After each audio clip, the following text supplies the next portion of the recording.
ಶಾಲಾ ವಾರ್ಷಿಕೋತ್ಸವಗಳಲ್ಲಿ 60% ಕನ್ನಡ ಕಡ್ಡಾಯಕ್ಕೆ ಕರವೇ ಆಗ್ರಹ. ಸುರಪುರ ತಾಲೂಕಿನ ಎಲ್ಲ ಸರ್ಕಾರಿ ಹಾಗೂ ಖಾಸಗಿ ಶಾಲೆಗಳಲ್ಲಿ ನಡೆಯುವ ವಾರ್ಷಿಕೋತ್ಸವ ಅಥವಾ ಸಾರ್ವಜನಿಕ ಕಾರ್ಯಕ್ರಮಗಳಲ್ಲಿ ಕನಿಷ್ಠ 60ರಷ್ಟು ಕನ್ನಡ ಪದ ಬಳಕೆ ಕಡ್ಡಾಯಗೊಳಿಸಬೇಕು ಎಂದು ಕರ್ನಾಟಕ ರಕ್ಷಣಾ ವೇದಿಕೆ ತಾಲೂಕು ಘಟಕ ಕ್ಷೇತ್ರ ಶಿಕ್ಷಣಾಧಿಕಾರಿಗಳಿಗೆ ಮನವಿ ಸಲ್ಲಿಸಿದೆ. ಈ ವೇಳೆ ಕರವೇ ತಾಲೂಕು ಅಧ್ಯಕ್ಷ ವೆಂಕಟೇಶ್ ಬೈರಮಡಿ ಮಾತನಾಡಿ, ಶಾಲೆಗಳ ಕಾರ್ಯಕ್ರಮಗಳ ಬ್ಯಾನರ್, ಪೋಸ್ಟರ್, ವೇದಿಕೆ ಪರದೆಗಳಲ್ಲಿ ಹೆಚ್ಚಿನ ಪ್ರಮಾಣದಲ್ಲಿ ಕೇವಲ ಇಂಗ್ಲಿಷ್ ಪದಗಳನ್ನು ಬಳಸಲಾಗ್ತಾ ಇದೆ ಎಂದು ಆರೋಪಿಸಿದರು. ಇದರಿಂದ ಕನ್ನಡ ಭಾಷೆಗೆ ಅವಮಾನವಾಗುತ್ತಿದ್ದು, ತಕ್ಷಣವೇ ಈ ಕುರಿತು ಆದೇಶ ಹೊರಡಿಸಬೇಕು ಎಂದರು. ಬೇಡಿಕೆ ಈಡೇರದಿದ್ದರೆ ಮುಂದಿನ ದಿನಗಳಲ್ಲಿ ಶಾಲಾ ಕಾರ್ಯಕ್ರಮಗಳಿಗೆ ನೇರವಾಗಿ ಪ್ರವೇಶಿಸಿ ಪ್ರತಿಭಟನೆ ನಡೆಸಬೇಕಾಗುತ್ತೆ ಎಂದು ಎಚ್ಚರಿಸಿದರು.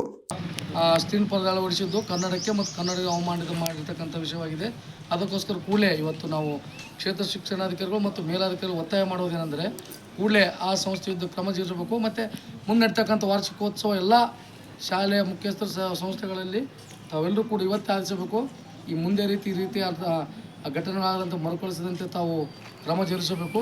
ಮತ್ತು ಎಲ್ಲ ಶಾಲೆಯ ಸಂಸ್ಥೆಗಳಲ್ಲಿ ಕಡ್ಡಾಯ 60% ಯಾವುದೇ ಬ್ಯಾನರ್, ಪೋಸ್ಟರ್, ಸ್ಕ್ರೀನ್ ಪರದೆ ಕಾರ್ಯಕ್ರಮ ಮಾಡ್ತಕ್ಕಂಥ ಪರದೆಗಳಲ್ಲಿ ಕಡ್ಡಾಯವಾಗಿ 60% ಕನ್ನಡ ಅಳವಡಿಸಲು ಆದೇಶಿಸಬೇಕು ಅಂತ ಈ ಮೂಲಕ ನಾವು ಕರ್ನಾಟಕ ರಕ್ಷಣಾ ವೇದಿಕೆ ಒತ್ತಾಯಿಸುತ್ತೇವೆ. ಕರ್ನಾಟಕ ರಕ್ಷಣಾ ವೇದಿಕೆಗೆ